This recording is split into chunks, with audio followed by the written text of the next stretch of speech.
I remember Frank a lot of ways. Number one, all the kids he helped, and not just the football players. You know, the kids,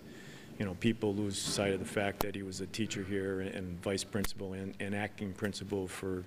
29 years as well, and he touched so many kids and their families, and he helped a lot of kids through the years, and he did the same when he got down to Florida, and you remember him about that, and you know, just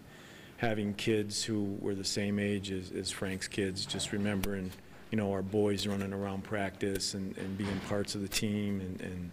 all that stuff, going away to football camps and clinics and everything that goes with coaching football, you know, the long hours and the hard work and the great satisfaction when you won, and then the focus on getting better when you didn't, and you know, no one worked as hard as Frank did, and you know, obviously that's why we had the success we had while he was head coach here. He was just tireless in his approach to football and everything it took, you know, just the X's and O's, and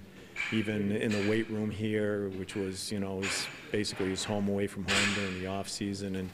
and the fundraising and all those things, he excelled in just about everything you had to do to be a head coach. The winning games, the close games, you know, just being at practice and working together and doing things that we all love to do, you know, and working with kids who love to do it too. You know, he always said that he wanted to coach because he saw kids in a different way than the way they were in the school building, and he really liked that. And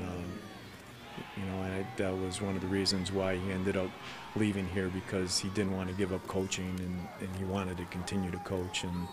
if he stayed up here, he was on the track to be an administrator, and he couldn't do both, you know. So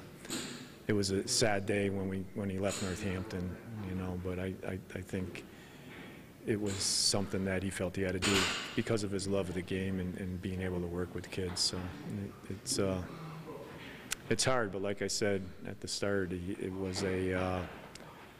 you know, he touched two communities, and he touched them deeply, and that just goes to show what a great guy he was. I wouldn't be the football coach at Northampton High School if it wasn't for Frank tutoring.